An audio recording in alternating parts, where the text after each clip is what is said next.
So, I decided a couple of weeks ago that I was going to quit shaving my body hair for an amount of time, at least a month. Initially it was about the planet and plastic pollution, but I also realised that since I was 13, I've been shaving most of, if not all, my body hair below the neck. Aside from a couple of lazy weeks here and there, I've been in a state of bald or stubbly for over 10 years. I've never experienced what it felt like to just be hairy on purpose, without exclamations of, oh my god, I'm so sorry, I forgot to shave, just totally shame-free. So I've been on a mission to reclaim my body hair, or at least to get to know what being hairy as a woman feels like for a little while. I know a lot of people find the idea of body hair on a woman distasteful, gross, unsexy, or even unclean. I think you'll find you've learnt to see women's body hair that way. It's not an original thought you came up with all by yourself. I was curious to find out where the stigma came from, so I did some research. Underarm hair. In the 1920s, as young people did what young people have always done and rebelled against the Victorian ideals and style of their parents, fashion began to change. Skirts got higher and sleeves got shorter. King Camp Gillette, founder of the Gillette we know today, was one of the first to jump on this trend and start advertising his razors to women. Part of this involved the subtle or not so subtle shaming of visible underarm hair in the adverts that women were seeing. Including women as part of his target market would double his profits, so it was in his best interests to sell the idea that body hair was embarrassing for women. And the idea stuck. Leg hair.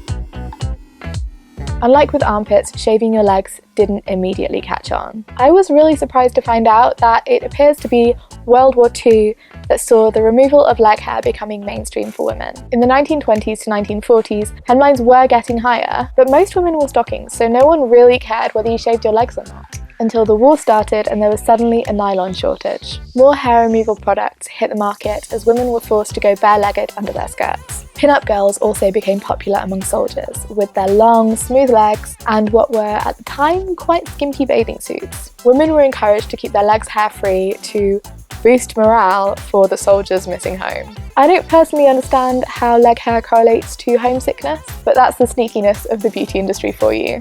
Genitals.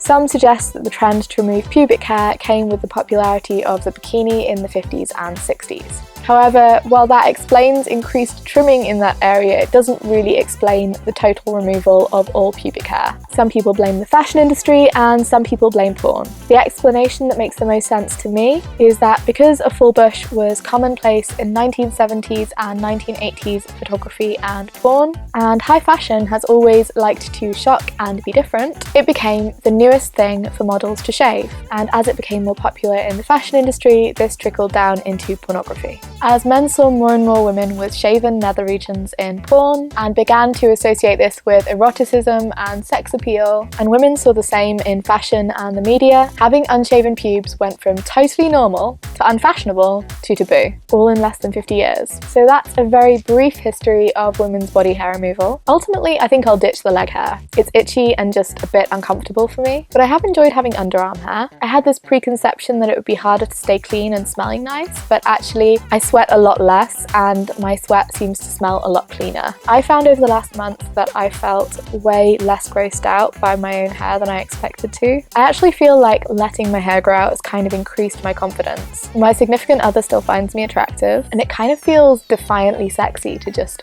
be in my body like this and love it just the way it is. This experiment has definitely made me look at my relationship with my body in a totally new way.